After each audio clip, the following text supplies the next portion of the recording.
Hi, dreamers. I'm currently recording on the road from Nashville, Tennessee. And as you know, I have some personal news that I'll share at the end of this, which is not the greatest. But hey, if you are here to see the money, that's fine too. Let's go through that first. So today I'll review the end of the month totals where I showed you my dividend income in detail and the added options income too. And I still haven't added any money to my portfolio. And this month I made over $8,250. So let's go through it.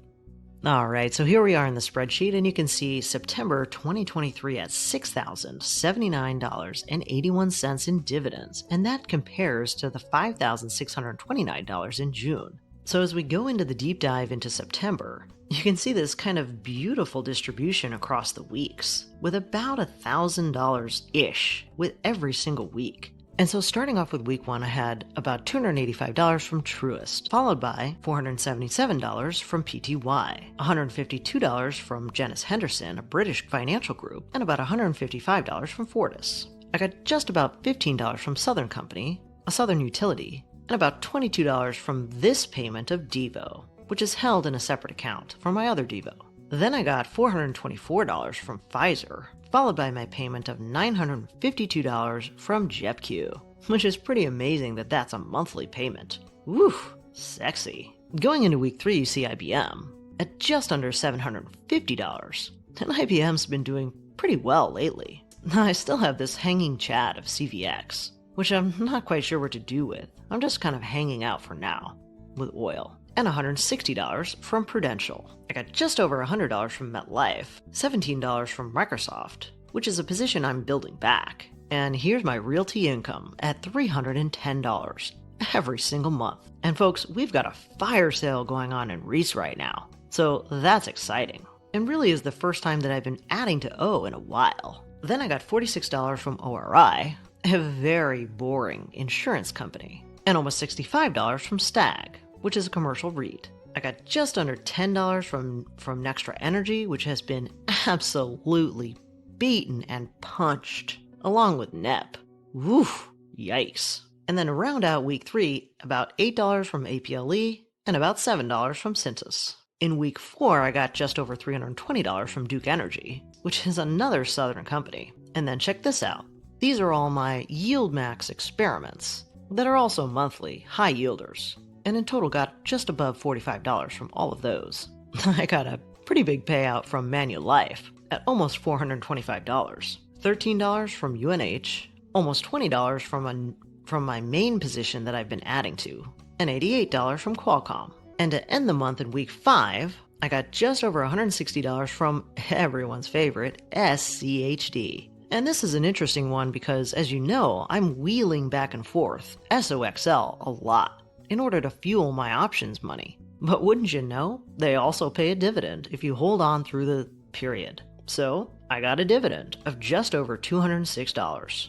Man, I love getting money every which way. I got $94 from PSA, almost $200 from Avgo, just over $100 from Pepsi, which is another one that's been beaten up lately. And so, of course, I've been buying.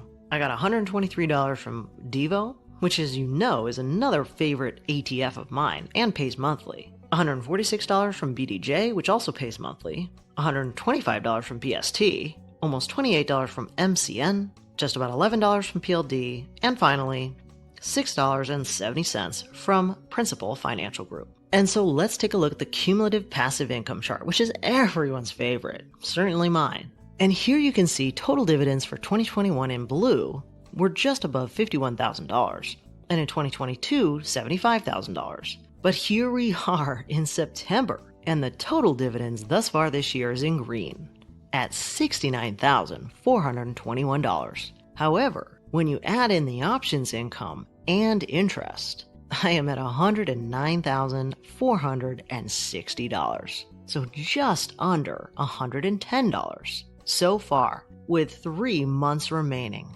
That's amazing. And check this out. This is another way to look at it, which is my quarterly passive income. And you can see the steady growth of dividends over the course of 2022 as I was rotating and trying to optimize.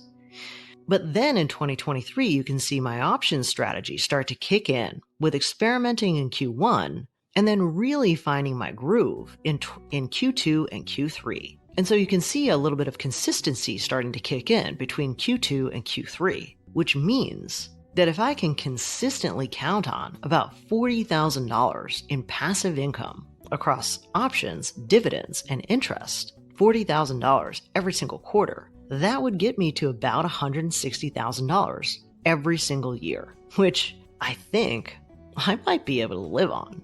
What do you think? Diamond quality.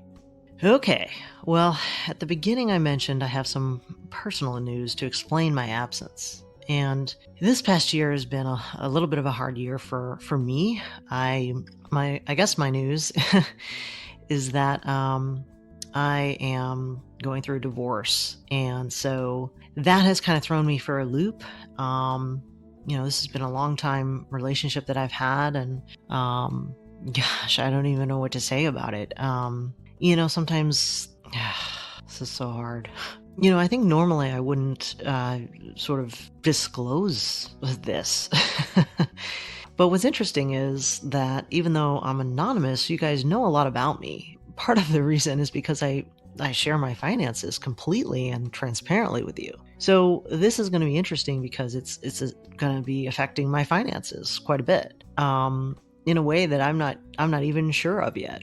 So that's going to be an interesting process that I guess you guys are going to see happen right in front of your eyes. What does this mean for my life? Does it mean I have to go back to a 9-to-5? Does it mean that I won't have the ability to be financially free?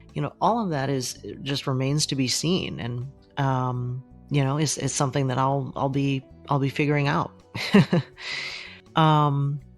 guess on the personal side, it's going to be interesting for me.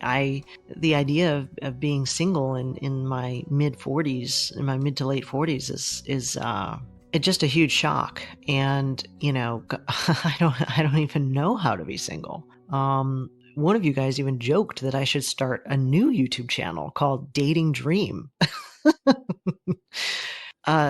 Yeah, I mean, I've never been on a dating app in my life. I just don't even know what this looks like. So just big life changes for me that were pretty unexpected. And obviously I've been sad, and I've been trying to work my way through this, and I'm definitely in a better place kind of coming out of this. But so yeah, guys, that's my big news. And I'll be okay, and I will try to continue to keep up with the weekly videos. And if I haven't said it lately, I so appreciate all of you just hanging with me and being so supportive. I guess what this reinforces more than anything else, guys, is that I'm a real person living a real life, and these are my real numbers. And I guess in a way, it'll be interesting to see how I deal with such a huge life event, because we all are going to go through them, with relationship, health issues, job changes, and so many other curveballs that are thrown our way. So stay tuned. It's about to get interesting. Well, that's it for today, and I hope you enjoyed this dividend income update. If you want a richer real-time experience with me, you can always follow me on Instagram or Twitter. And if you're doing your own research using Seeking Alpha, feel free to find the link below to subscribe if you want. As always, I do encourage you to do your own research, then implement and learn by putting it into practice. And as a reminder, I'm not a financial advisor, so keep in mind these videos are for entertainment and inspiration only. I'll see you on the flip side.